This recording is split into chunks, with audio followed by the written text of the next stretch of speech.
അന്തർ സംസ്ഥാന പാതയിലാണ് വീണ്ടും കപാലി ഇറങ്ങിയിട്ടുള്ളത്.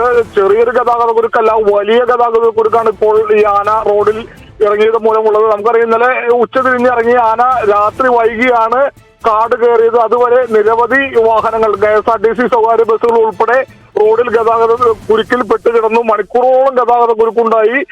പിന്നീട് ആന അല്പസമയത്തേക്ക് കാട് കയറിയെങ്കിലും വീണ്ടും കാടിറങ്ങി ഇന്ന് പുലർച്ചെ മുതൽ റോഡിൽ നിൽപ്പാണ്. ഇപ്പോൾ ആനക്കയം ഷോളയാർ ഭാഗത്തു നിന്നും ആനക്കയം ഭാഗത്തേക്ക് ആന നടന്നുകൊണ്ടിരിക്കുകയാണ്. അവിടെ മലക്കപ്പാറ പോലീസുണ്ട്, അതിരപ്പള്ളി പോലീസുണ്ട്, അതുപോലെ വനംവകുപ്പ് എല്ലാം ഉണ്ട്. പക്ഷെ ആനയെ കാട് കയറ്റാനാകുന്നില്ല എന്നാണ് പറയുന്നത്. ആന മതപ്പാടിലാണെന്നുള്ള വിവരം കഴിഞ്ഞ ദിവസം തന്നെ വനംവകുപ്പ് വ്യക്തമാക്കിയിരുന്നു.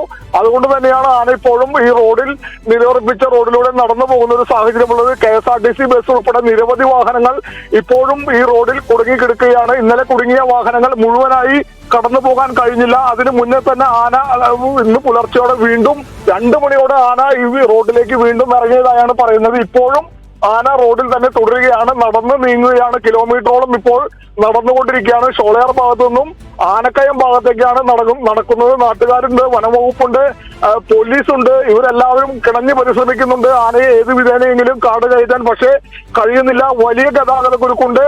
ഞാൻ നേരത്തെ സൂചിപ്പിച്ച പോലെ KSRTC ബസ് ഇപ്പോഴും ഇന്ന് രാവിലെ ഓടുന്ന KSRTC ബസ് ഇപ്പോഴും ആ ഗതാഗത കുരുക്കിൽ കുടുങ്ങിക്കിടക്കുകയാണ്. നിരവധി വാഹനങ്ങളുണ്ട്, നീണ്ട നിരയാണ്. 50-ലധികം വാഹനങ്ങളാണ് ഒരു വശത്ത് മാത്രം കുടുങ്ങിക്കിടക്കുന്നത്. മറുവശത്തും സമാന രീതിയിൽ വാഹനങ്ങൾ കുടുങ്ങിക്കിടക്കുന്നുണ്ട്. എന്തായാലും നാട്ടുകാരും പോലീസും അതുപോലെ തന്നെ വനംവകുപ്പ് ഉദ്യോഗസ്ഥരും ആനയെ കാട് കയറ്റാനുള്ള ശ്രമം ഇപ്പോഴും തീവ്രഗതിയിൽ തന്നെ പുരോഗമിക്കുകയാണ്, നടത്തിക്കൊണ്ടിരിക്കുകയാണ്. എന്തായാലും വൈകാതെ ആന കാട് കയറി ഗതാഗതം സുഗമമാകുന്ന പ്രതീക്ഷയിലാണ് പ്രദേശത്തുള്ളവരൊക്കെ ഉള്ളത്.